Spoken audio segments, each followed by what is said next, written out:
Can you believe it? It is the episode we have all been waiting for, the final episode of the 5th cycle of the Parsha Podcast.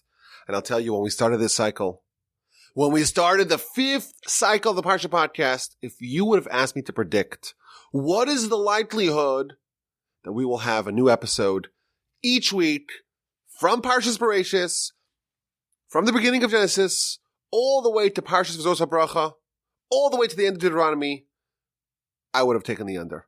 I wouldn't have believed it. But what do you know? With the help of the Almighty, with the kind and generous listenership of you, we're here. Let us begin the final episode of the 5th cycle. So this week, of course, is a very unique Parsha. Parshas Vezos Habracha is the only Parsha, the final Parsha of the Torah, is the only one that is not read on Shabbos, not associated with the Shabbos. This past Shabbos, so now I'm recording on Sunday, this past Shabbos was the Chol HaMoed of Sukkot, and we read on Shabbos, this past Shabbos, we read something related to the festivals, and this upcoming Shabbos is going to be already Parshas Bereshis. We are going to be reading Vezos Habracha on Simchas Torah. So in Israel, that would be Tuesday this year.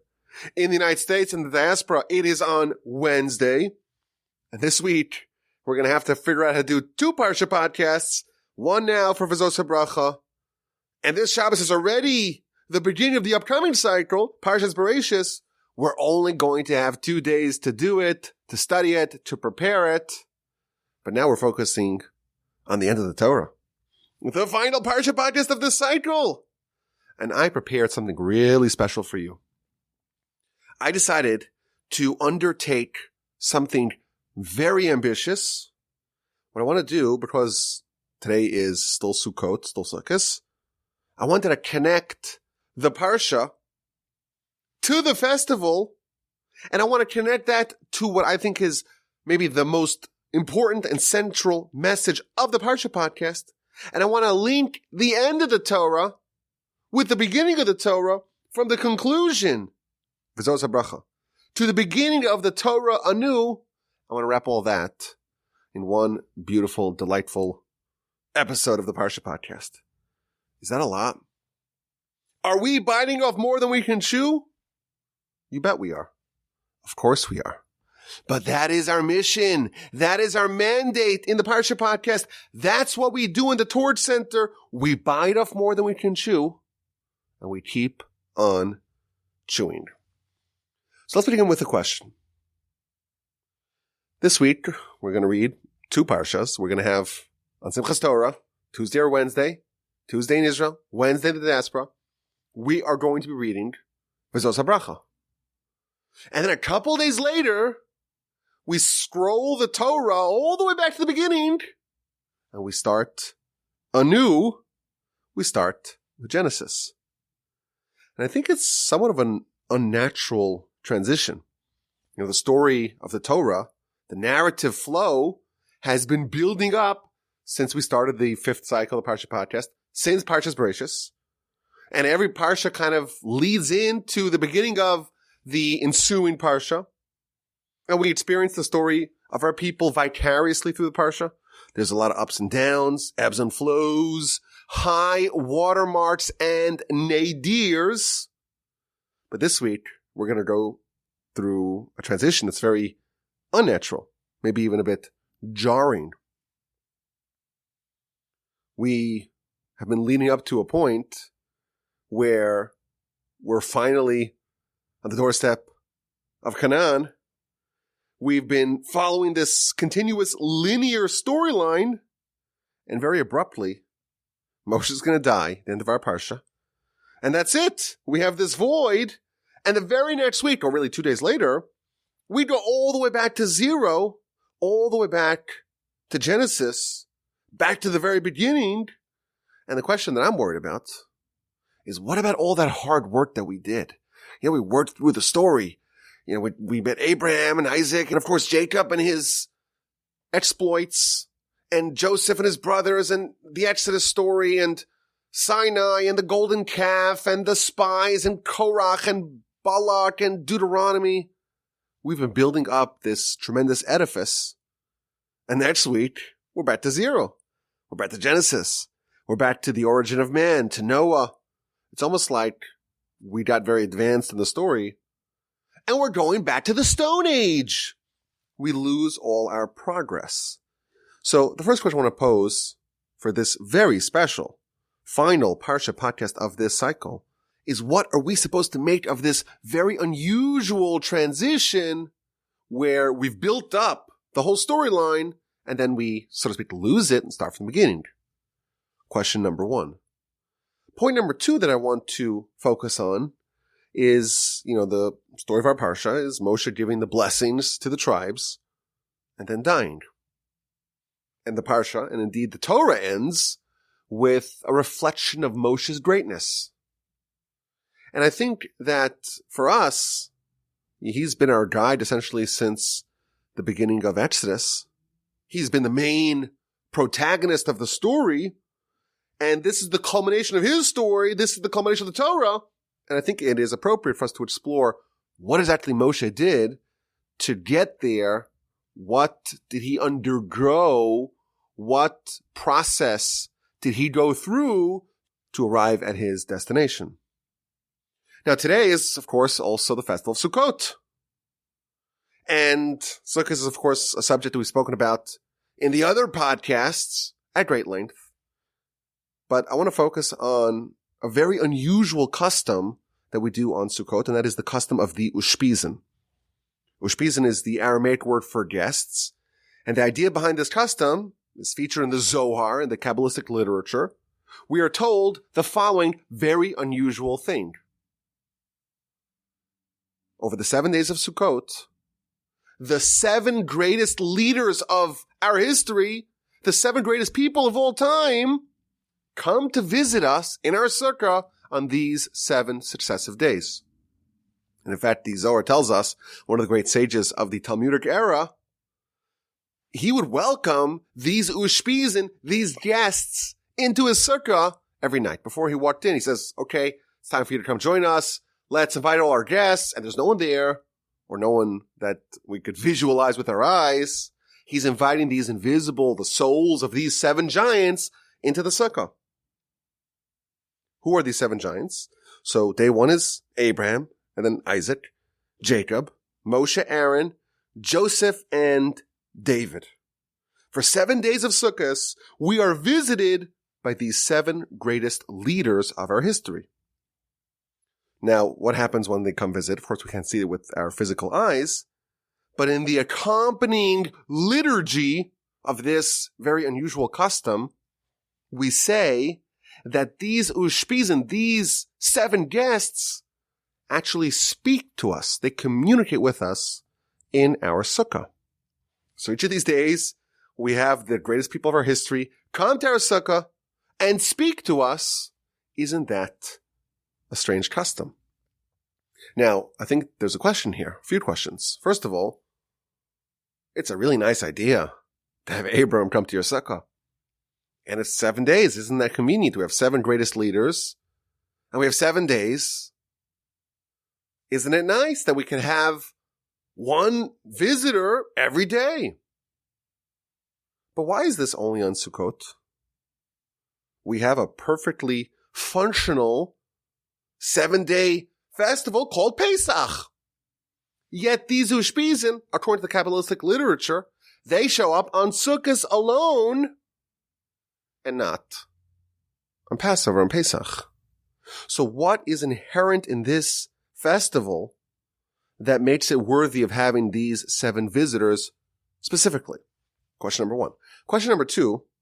In the Kabbalistic literature, these 7 ushpizin who visit us, Abraham, Isaac, and Jacob, 3 forefathers, Moshe and Aaron, Joseph, and King David, there's another name that they're given. They are called the Sheva Roim, the 7 shepherds. Why are these 7 people called the 7 shepherds? So, of course, you could say, well, they're leaders, Abraham, Isaac, and Jacob. They're the forefathers. And then, of course, you have the most special son of Jacob, which is Joseph, and he was a leader. And Moshe and Aaron were leaders. And David was a king. He's a leader. And a leader shepherds the nation. And these are the greatest leaders that we've had. And they shepherded the nation faithfully. That's a very good explanation to explain why they're called shepherds. In fact, in Parsha Pinchas, when Moshe asked God to appoint a successor for him, he actually said that the nation should not be like a flock that does not have a shepherd. So there is, of course, a precedent to this idea that a leader is akin to a shepherd. But if you examine the story of these 7 people, you find that quite literally, they were all shepherds. Abraham, of course, he was a shepherd, or at least he had shepherds who worked for him. There's a story with the shepherds of Lot and the shepherds of Abraham, and there was a scuffle. Remember that in Parshas Lech Lecha? In Parshas Toldos, we read how Isaac also owned lots of cattle and livestock and flocks. He too was a shepherd. Jacob, of course, spent 14 years as a shepherd for the rights to marry Leah and Rachel. And then 6 more years to deplete Laban of all his money. Joseph is a shepherd.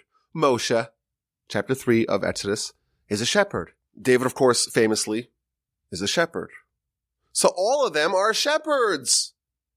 Right? No, wrong. Only 6 of them are documented in Scripture as having been shepherds.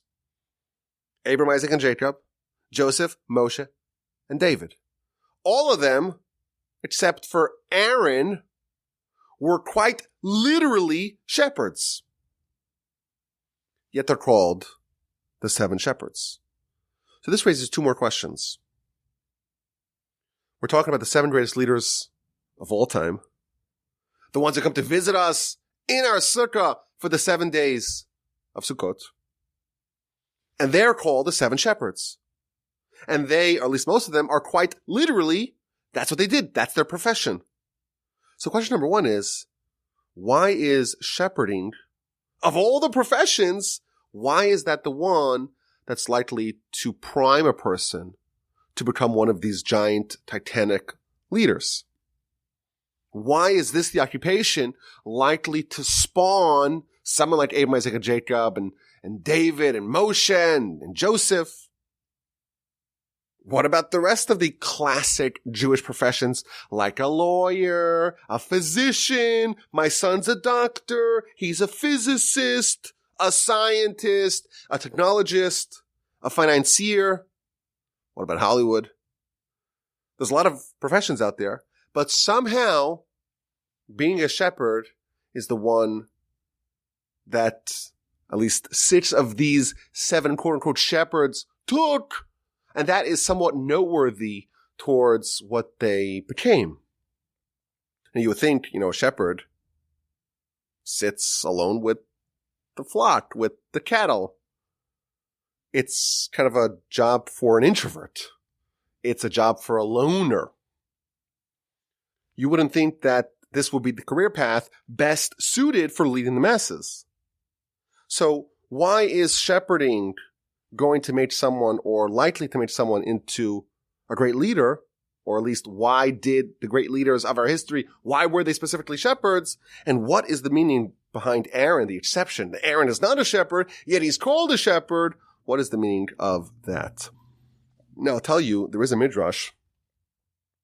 The midrash says explicitly, this is in Shmos Rabbah 2:2, that Moshe was chosen to become the leader because of the mercy that he displayed as a shepherd to his sheep.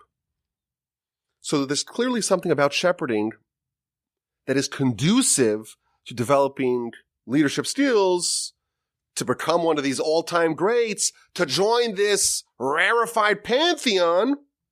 What is the secret of the shepherd? So we have 5 questions or 5 subjects here to ponder and see if we could tie them together. Number 1, a very unusual transition. We kind of work really hard to get to where we are in the Torah, and next week, or really this week, we're going to go back to 0. What do we make of that? Moshe, of course, is the main subject of our Parsha. The Torah ends with the death, the burial, and the eulogy of Moshe. And maybe it's worthwhile to reflect on him and his origin and the fact that he was a shepherd. And that is, so to speak, the test that the Madi used to determine his credentials and his eligibility to be a leader of the Jewish people. And then we focused on the Sukkos aspect of this, the idea of the Yoshpizin. Why is it on Sukkos only? Why are the greatest leaders of our people? Why are they shepherds? And what do we make of the fact that Aaron is included amongst this list of 7 shepherds, but there is no indication that he ever served as a shepherd? That's the setup. Here's what I want to suggest. We all bear a soul holier and more powerful than angels. I'm talking to you. You have a soul within you that is so powerful, that is so lofty, that is so supremely close to God. It's more powerful and loftier than the loftiest of angels. The greatest of angels cannot hold a candle to the soul that you have within yourself. When King David is looking for something that is in some way comparable to God, he says, Baruchi nafshi es Hashem. Let my soul bless God. That's the only thing that really is capable of blessing God. Not even the angels. All of us are endowed with superpowers. But what we actually do, what we actually produce for the Almighty, the output of what we contribute towards accomplishing the mission of humanity is actually tiny compared to what we can and what we ought and what we must do. We all have much more ability than what we've actualized.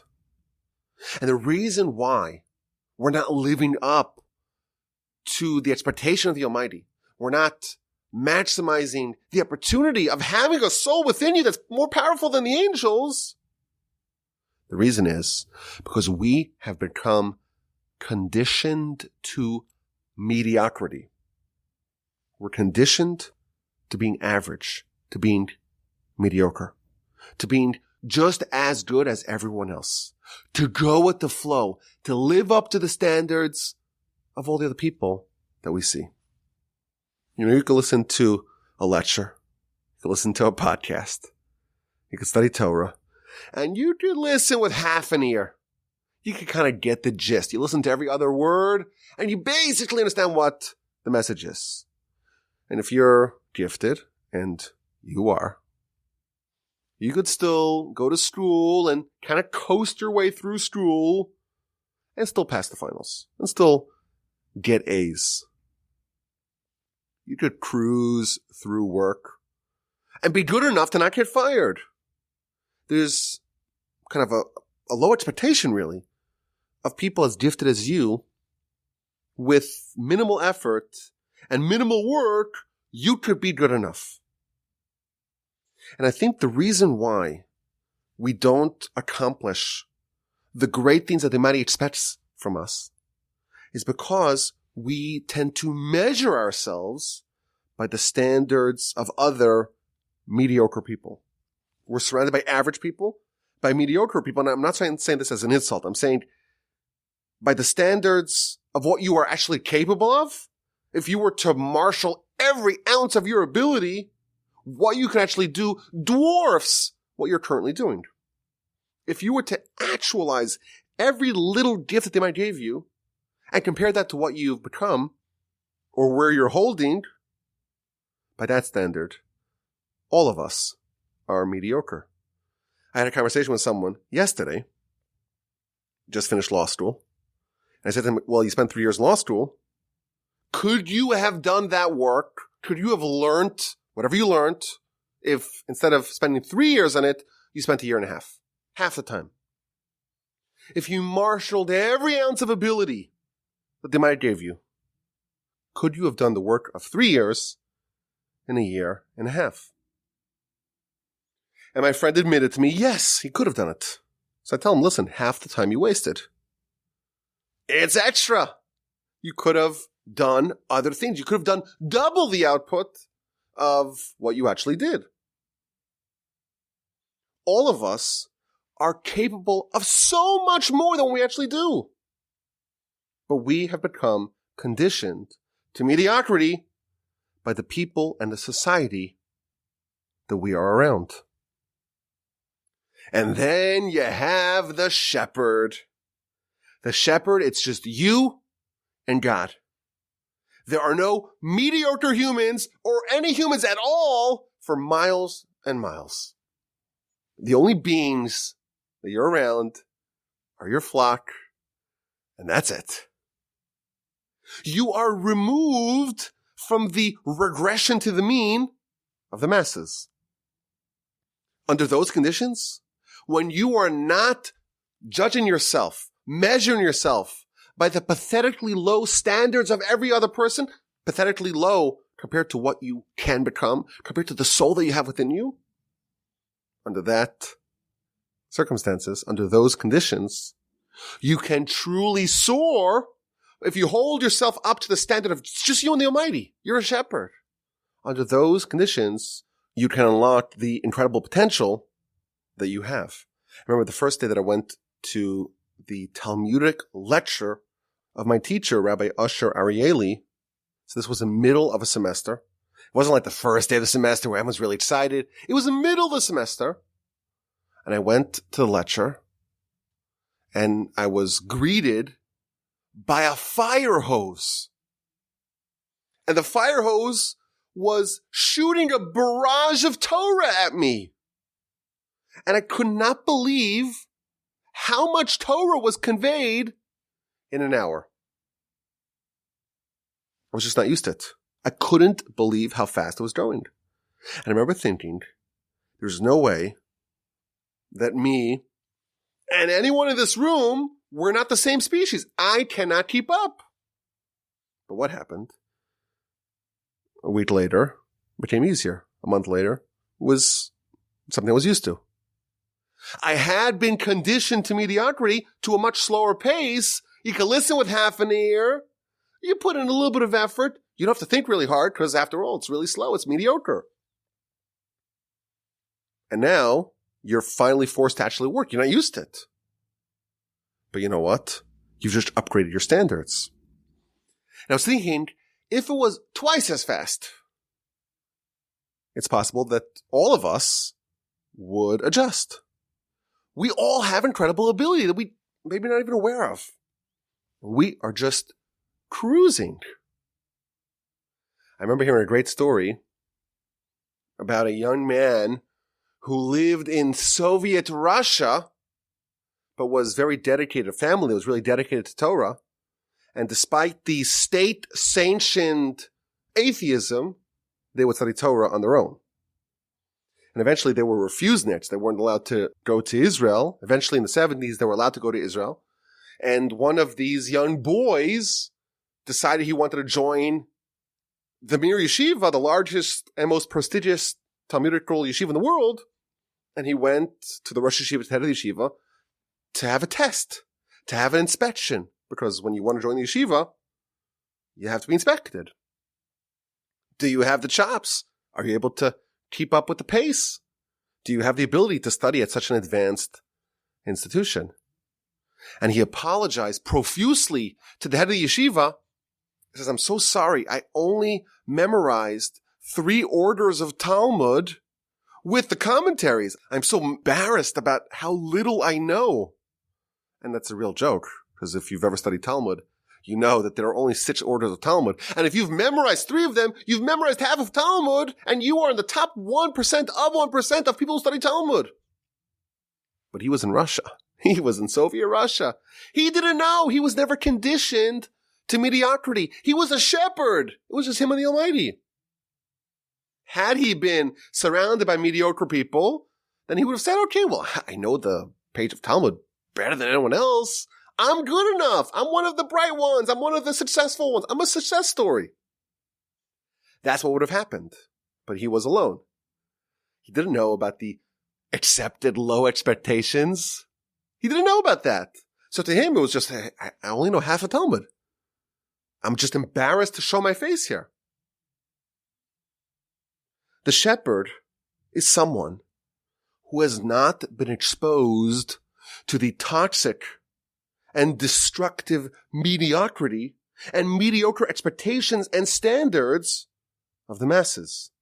And without this very low bar of expectation to work off, if that's not what you measure yourself against, that's how you become an all-time great.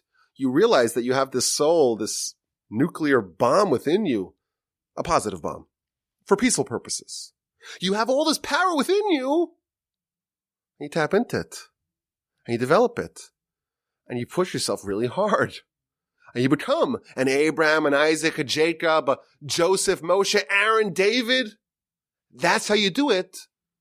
By being a shepherd, just you and the Almighty living up to the expectations that the Almighty has for you. Not the low, mediocre expectations of other people.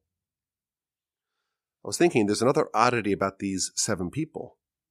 All of them were removed from their siblings. Of course, Abraham had 2 brothers. He grew up in Ur, and God says to him, leave your family, leave your household, leave the place you grew up, and go and leave them. Isaac, of course, had a brother, Ishmael, who was banished.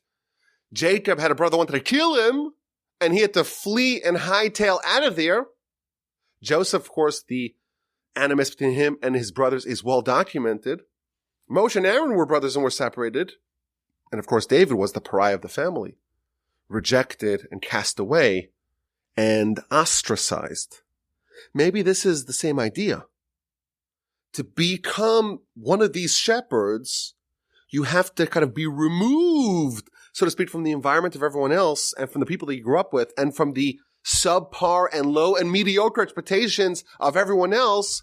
Become a shepherd and actualize and develop the tremendous gifts that I gave you. So shepherding is not incidental to the ascent of these titans. That precisely is the conditions by which great people become great. My favorite quote goes like this: the standard pace is for chumps. The standard pace of the whole world, that's for average people. That's for mediocre people. That's not for you. You want to become great. You can't follow the standard pace. You have to become a shepherd.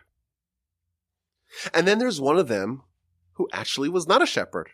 That's Aaron. Aaron is called a shepherd despite not actually being one.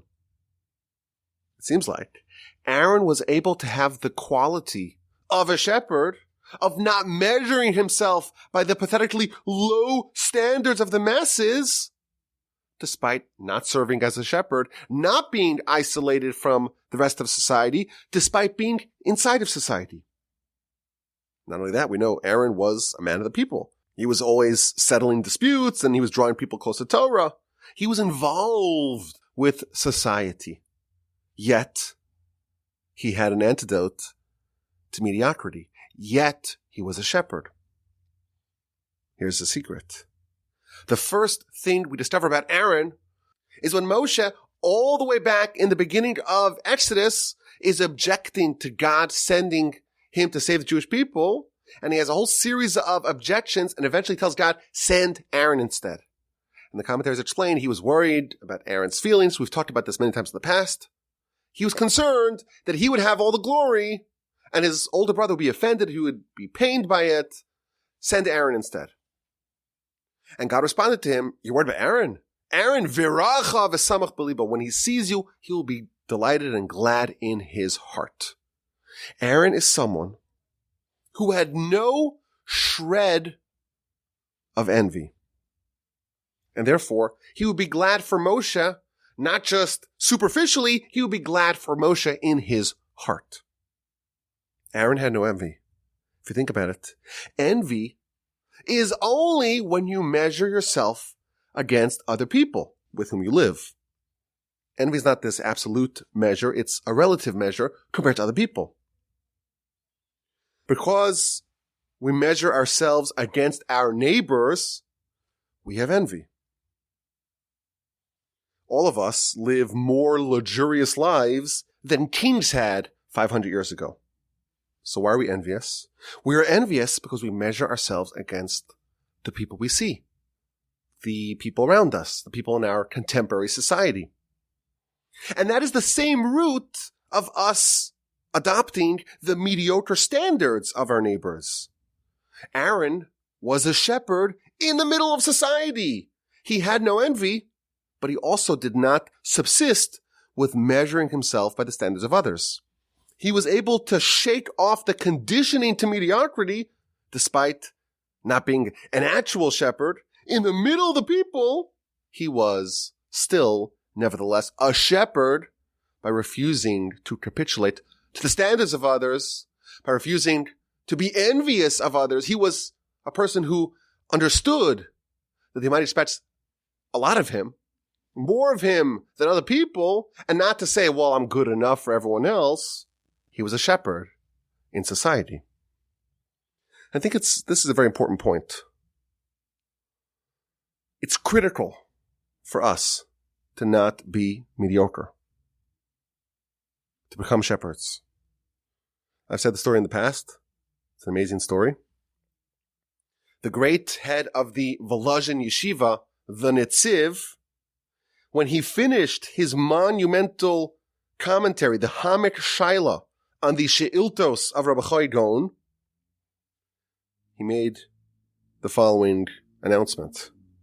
He said that when he was young, he overheard his parents saying, oh, this young boy of ours, he's just not cut out to become a great Torah scholar. He doesn't have the diligence. He doesn't have the ability to study for extended periods. He's just not the right guy for such a career. Let's get him an apprenticeship by the local shoemaker. And when he heard that, he overheard his parents talking about that. He says, you know what? Let me really apply myself and let's see what I could become. And eventually became a great, titanic Torah scholar, the head of the yeshiva in Volozhin, and wrote many books, including the Hamet Shaila, which is his magnum opus. And he said, what would have happened had I become a shoemaker? Would have been a righteous Jew, you would imagine. I have a nice family, observe the Torah, study maybe on the side as well, have an honest living as a shoemaker, live a good life, live a righteous life. And then I would arrive to heaven, and I'd have my audience with God, and the Almighty will say, well, where are your books that you wrote, or that you were supposed to write? Where is the Hamet Shaila? Where's this book? And I would tell the Almighty, what is a Hamet Shaila? What is the She'iltos of Rabbi Chai Gaon? What are you talking about? I was a shoemaker. I wasn't a scholar. The Almighty judges us as if we were shepherds. He doesn't judge us by the standards of other people. He will ask us, why didn't you maximize the great gifts I gave you? I had such high expectations of you. Why didn't you deliver? And all of us will be shocked. Why is God berating me? Why is he admonishing me? Why is he reprimanding me? I'm one of the good guys. I studied Torah. I gave charity. I did mitzvahs. I observed Shabbos. I was a good daughter. I was a good son. I treated my parents with honor and dignity. I was a good spouse. I was a good parent. I contributed to my community. The Almighty does not judge us using that mediocre yardstick, measuring us against other people.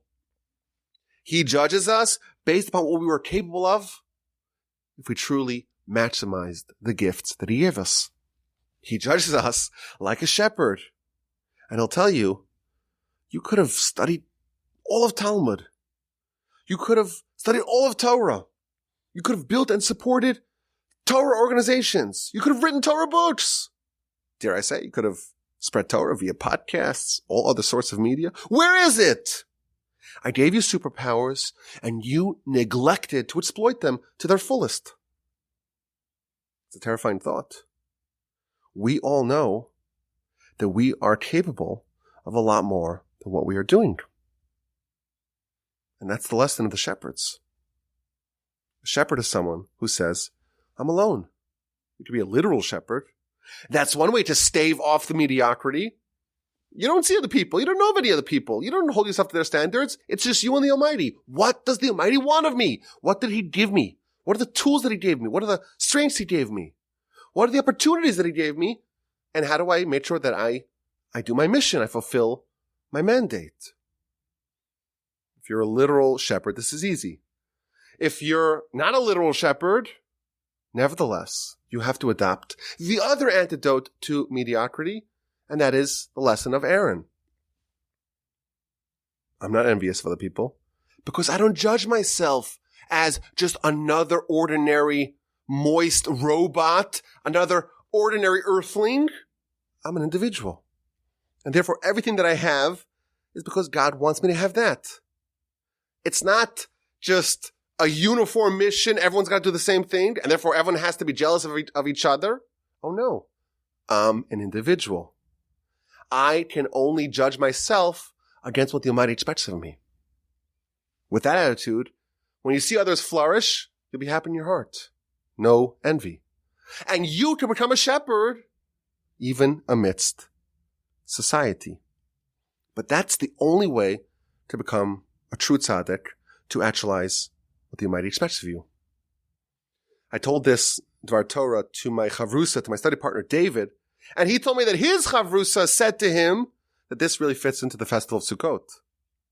Of course, on Sukkos, we shake the 4 species, the esrog, the lulav, and the esrog, of course, represents the tzaddik.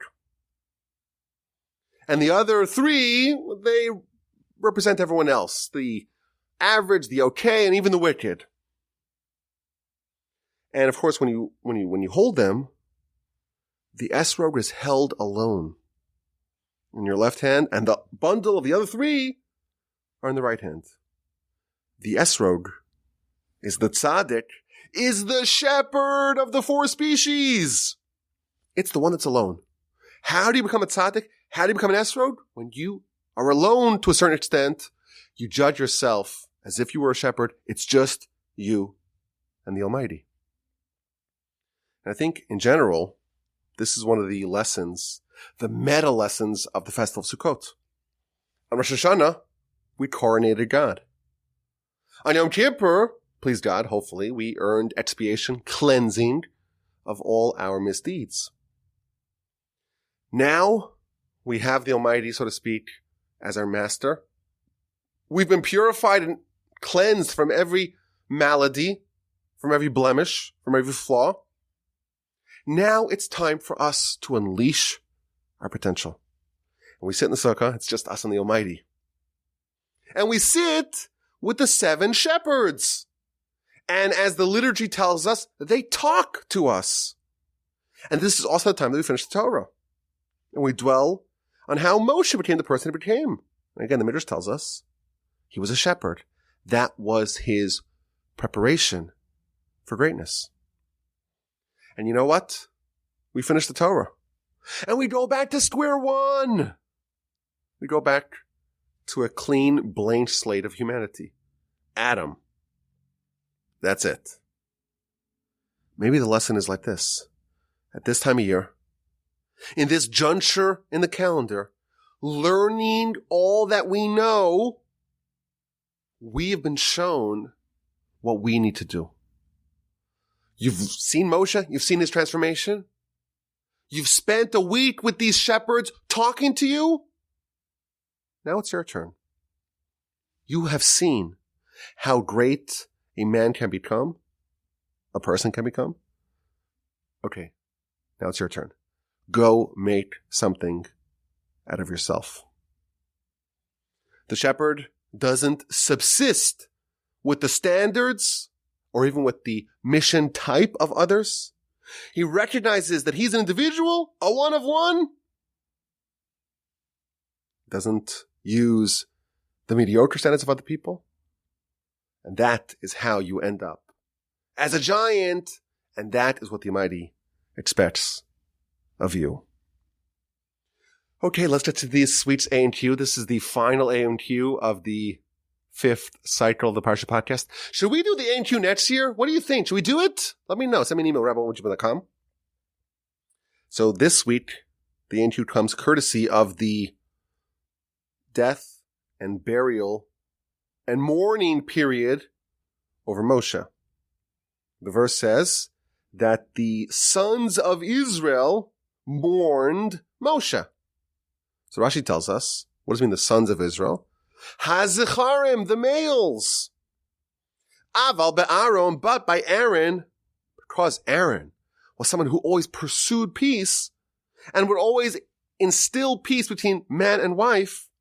It doesn't say that the sons of Israel cried over Aaron. It says the house of Israel, the men and the women. So this is a description of the mourning period of Moshe. And the entire section is talking about the greatness of Moshe. It's lauding Moshe. It's praising Moshe. It's eulogizing Moshe. And here it seems like it's throwing a little barb at Moshe. The Torah is coming to compliment Moshe. Yeah, Rashi seems to say, well, they mourned him, but it wasn't really everyone because his impact wasn't quite as great as Aaron. It seems inappropriate. If we are praising Moshe, if Moshe has been given, so to speak, his eulogy, why is the Torah, so to speak, or apparently criticizing him, saying, yeah, he's great, but you know what? The eulogy wasn't really as great as Aaron's because his impact was even greater. So that's the question. The final anew of this cycle is, what do we make of the Torah seemingly indicating that Moshe, his impact and the legacy that he left and the void that he left behind him wasn't quite as comprehensive as that of Aaron? If you have an answer, send me an email, rabbiwalby@gmail.com. Now, last week we asked a question, interesting question, I thought. If Moshe lives vicariously via Joshua, why does he still covet to enter the land himself? Here's my take on this very interesting and intricate question. Moshe is telling the nation that after I die, you're going to sin. And Rashi tells us, well, it was really after Joshua died that they started sinning. But no, Moshe, because he loved Joshua so much, he felt that he was alive so long as Joshua was alive. There's a deeper message here. The reason why the nation didn't sin is because Moshe felt alive so long as Joshua was alive. Joshua knew that he had the full confidence and support of Moshe. Moshe knew that Joshua would be an able successor, and that's why they didn't sin. The context of this verse and Rashi's comment are not mutually exclusive. It is because Moshe was, so to speak, alive. Joshua was acting in a Mosaic fashion. That's why they didn't sin. So maybe we can answer the question as follows. And I would pose a separate question, and we'll answer both questions. The Talmud actually asks this question. The Talmud says, why was Moshe so obsessed with entering the land? And the Talmud answers that he wanted to do the mitzvos. And he wanted to do the agricultural mitzvos in the land. He could only do it in the land. And that's why he was so desperate to enter the land. Now, this is a very perplexing Talmud. Why does Moshe want to go into the land? Moshe is the leader of the people. A righteous leader does not abandon his flock. Of course he wants to cross over the Jordan. What is the Talmud's question? Here's the answer. Moshe knew that the nation would fare well under Joshua. So the normal reason why you would expect Moshe to want to enter the land is so he could lead the nation. He's, of course, so selfless. He worries so much about the nation. He wants to lead them. He wants to oversee them. He wants to be able to make sure that they are in good hands. But that was not a concern, because Joshua was an embodiment of Moshe. Joshua, the Talmud tells us, his face was like the moon reflecting the light of Moshe, who was like the sun. Joshua mirrored Moshe. And that's why Moshe felt alive via Joshua. So why did Moshe want to enter the land? The only reason why is because he wanted to do the mitzvos. Leadership-wise, the nation was in good hands. But Moshe himself, he knew that you cannot do a mitzvah vicariously via someone else. It's not possible. The only way to fulfill the agricultural mitzvahs of the land is if you yourself entered. And that is why, and that's the only reason why, like the Talmud says, Moshe so deeply coveted to enter the land. I thank you for listening. I thank you for your incredible support and listenership throughout this cycle. I really genuinely believe that the only reason why we succeeded in doing this together is because of my righteous antecedents, of course, but because there's an audience that's interested, that takes it seriously, that listens intently, that grows from it. And therefore, despite all the challenges, it was a pretty topsy-turvy year for everyone, but also for me. Nevertheless, it worked out every single week. And I cannot be more proud of you that you've been here throughout the whole run. And that's it. Hopefully later on this week, we'll have another episode. Beginning the 6th cycle. Could you believe it? The 6th cycle of the Parsha Podcast. With the help of the Almighty, I wish you to have an amazing rest of your Festival of Sukkot, and then Shemini Atzeres, and then Simchas Torah. And please God, we will yet talk again this week for Parshas Bereshis. My email address is rabbiwolbe@gmail.com.